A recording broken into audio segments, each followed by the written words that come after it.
Malam ke-8. Ketika malam tiba dan Ratu Syahrazad sudah memenuhi hajat suaminya, Dunyazad meminta, "Kakak mesti melanjutkan cerita malam kemarin." "Dengan senang hati, adikku," kata Ratu Syahrazad sambil melirik Raja Syahryar yang mengangguk mengiyakan.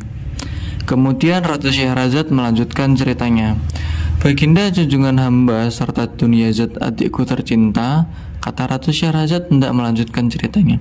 "Pada malam sebelumnya kita sampai pada kisah seorang raja yang mengira bahwa lelaki hitam kekasih permaisurinya telah tewas karena sabetan pedangnya. Ternyata ia tidak tewas. Beginilah lanjutan ceritanya." Lanjutan kisah manusia setengah batau. Ternyata hamba hanya melukai daging di bagian lehernya. Lelaki hitam itu mendengus puas dan mencampakkan istri hamba. Hamba beranjak mundur secepat kilat, menyimpan pedang dan lari keluar sebelum istri hamba menyadari apa yang terjadi. Hamba segera pulang menuju istana dan tidur seperti tidak terjadi apa-apa. Ketika istri hamba datang, hamba pura-pura baru terbangun dari tidur hamba.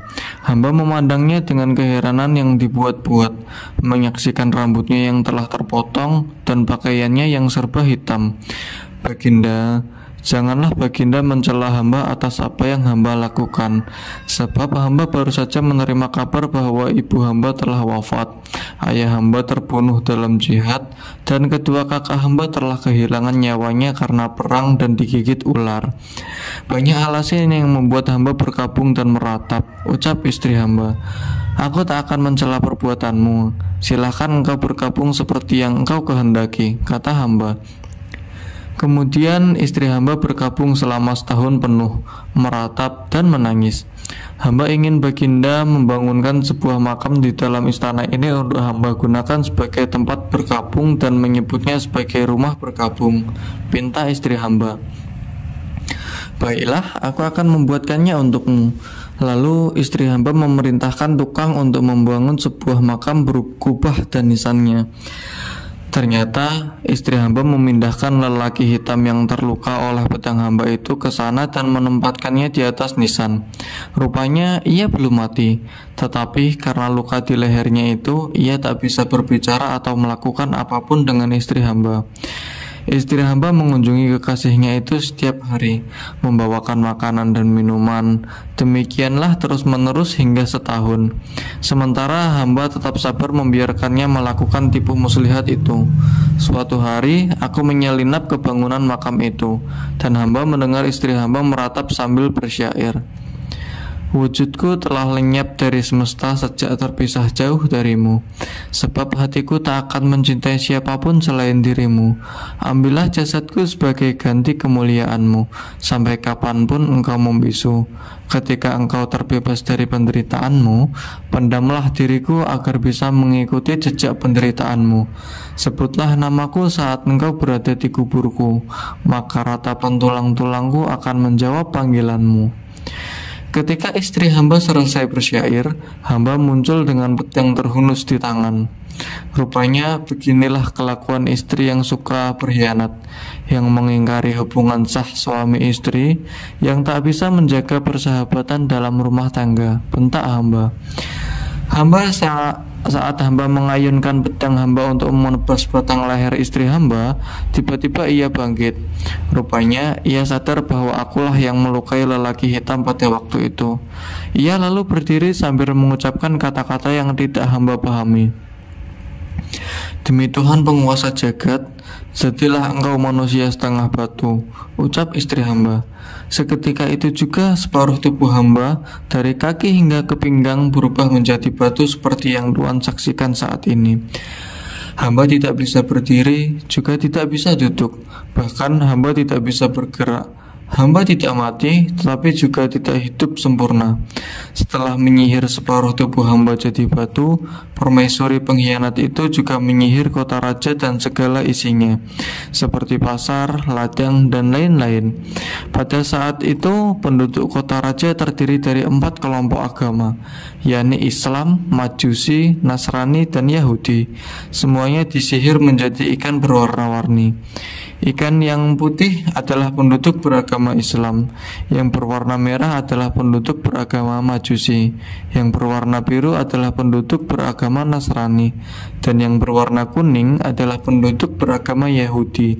Permaisuri pengkhianat itu juga menyihir 4 pulau menjadi gunung-gunung yang mengelilingi danau. Kemudian ia menyiksa hamba setiap hari. Ia selalu memukul hamba dengan cambuk kulit 100 kali hingga tubuh hamba berbalur darah. Setelah mencambuk hamba, ia melepaskan pakaian hamba dan menggantinya dengan pakaian berbulu yang terasa sangat gatal dan pedih. Pemuda berbadan setengah batu itu menangis sambil melantunkan syair.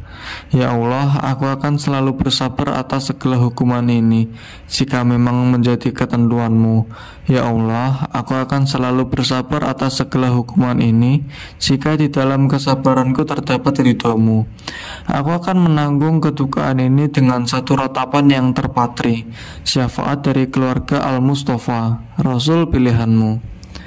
Anak muda, cerita yang kau alami membuat perasaanku ikut menanggung beban cerita, ucap sang raja.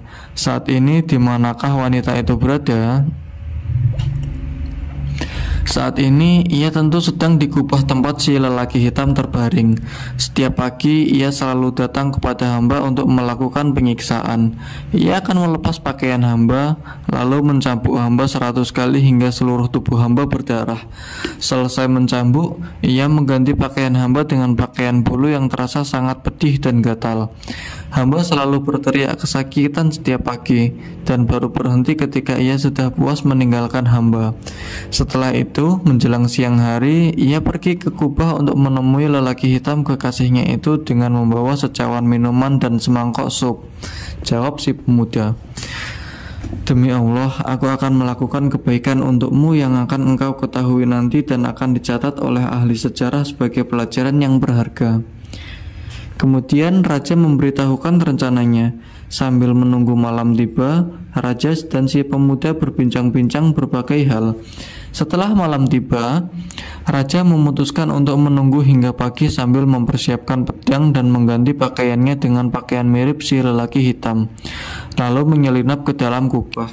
Di dalam kubah tampak sinar termaram berasal dari lampu gantung tempat dupa dan minyak. Begitu mendekati si lelaki hitam yang terbaring tak berdaya, raja langsung menebas lehernya hingga tewas mengenaskan. Raja lalu memanggul mayat si lelaki hitam itu ke sumur dan melemparkannya. Kemudian raja kembali ke kubah, berbaring di tempat lelaki hitam sambil menghunus pedang. Setelah menunggu beberapa saat, tampak permaisuri penyihir menuju kubah. Sebelum masuk, si penyihir melepas pakaian si pemuda berkaki batu dan mencambuknya. Si pemuda berteriak kesakitan, "Tolong, tolong, ampun, kasihilah aku," jeritnya. "Apakah dulu engkau merasa kasihan kepadaku? Apakah engkau dulu membiarkan kekasihku hidup?" kata permaisuri penyihir. Sesaat kemudian si permaisuri memakaikan pakaian bulu dan mengguyurkan kotoran kepada suaminya. Setelah merasa puas menyiksa si suami, permaisuri segera masuk ke dalam kubah dengan membawa secawan minuman dan semangkok sup. Di depan kekasihnya ia meratap, "Kekasihku, katakan sesuatu. Berbicaralah kepadaku," pintanya kepada raja yang ia kira adalah kekasihnya. Lalu si permaisuri bersyair, "Sampai kapankah jarak terbentang? Sampai kapan kebisuan ini mencekam? Sungguh orang yang mencintaimu telah berbuat segalanya, sekalipun engkau sering meninggalkanku dengan sengaja. Jika kecemburuanku adalah tujuan yang kau pendam, sungguh aku selalu mengharapkan kesembuhan seperti sedia kala. Kekasihku, katakan sesuatu, berbicaralah kepadaku," kembali pinta si permaisuri sembari menangis. Raja berkata rilih serta dibuat cadel seperti suara lelaki hitam, "La haula wala quwata illa billah." Mendengar suara itu, si permaisuri berteriak girang hingga pingsan. "Mungkinkah kekasihku sudah sembuh?" katanya setelah siuman. "Hai perempuan lacur pengkhianat," ucap raja, "sungguh tak pantas aku berbicara denganmu." "Kenapa demikian, kekasihku?" Si permaisuri masih belum tahu bahwa yang ada di tempat tidur lelaki hitam kekasihnya itu adalah sang raja. Karena engkau telah menyiksa seorang pemuda sepanjang hari hingga ia berteriak kesakitan terus-menerus dan membuatku tidak bisa tidur sampai pagi. Suamimu itu terus berteriak memanggilmu hingga suaranya menggangguku. Jika tidak, tentu aku sudah sembuh sejak dulu, jawab sang raja. Jika engkau mengizinkan, aku akan melepaskannya. Bebaskanlah pemuda itu dan usirlah dia dari tempat ini. Dengan senang hati akan kulakukan. Kemudian si permaisuri bangkit dan keluar dari kubah menuju istana. Ia mengambil semangkok air. Ia merapalkan sesuatu pada air itu hingga bergejolak seperti habis dimasak. Lalu ia menemui si pemuda dan memercikkan air itu kepadanya. Demi mantra-mantra yang telah kuucapkan, berubahlah ke wujudmu semula, ucapnya. Saat itu juga si pemuda langsung bisa menggerakkan kedua kakinya. Asyhadu an la ilaha illallah wa asyhadu anna Muhammadar Rasulullah, ucap si pemuda dengan penuh rasa bahagia. Pergilah dari tempat ini dan jangan pernah kembali. Jika tidak, aku akan segera membunuhmu, perintah si permaisuri kepada suaminya dengan nada kasar. Si pemuda segera berlalu dari hadapan permaisurinya. Wanita itu kembali ke dalam kubah dan duduk bersimpuh. Tuanku, kekasihku, keluarlah. Aku ingin menyaksikan keadaanmu, pinta si permaisuri kepada sang raja yang ia kira kekasihnya. Sungguh, apa yang engkau lakukan telah membuatku terbebas dari rasa susah.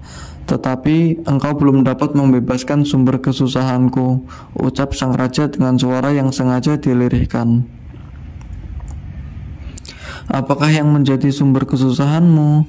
Sumber kesusahanku adalah penduduk kota ini dan gunung-gunungnya. Ketahuilah, setiap malam ikan-ikan di danau itu selalu mengangkat kepalanya, mendoakan keburukan untukku dan untukmu. Itulah yang menyebabkan terhalangnya kesembuhanku. Maka bebaskanlah mereka, jangan ragu-ragu melakukannya. Peganglah tanganku, maka engkau akan mendapati bahwa aku benar-benar mulai sembuh. Mendengar ucapan sang raja yang dikira kekasihnya itu, si permaisuri gembira. Kekasihku, junjunganku, demi Allah, aku tak akan ragu melakukannya, ucapnya. Kemudian si permaisuri bangkit dengan perasaan berbunga-bunga menuju danau dan mengambil sedikit airnya. Belum sempat meneruskan ceritanya, rupanya pagi sudah menampakkan diri. Ratu Syahrazad menghentikan ceritanya dengan janji akan melanjutkannya pada malam berikutnya. Dunyazad dan raja mengangguk setuju. Kemudian keadaan berjalan seperti biasa hingga malam tiba.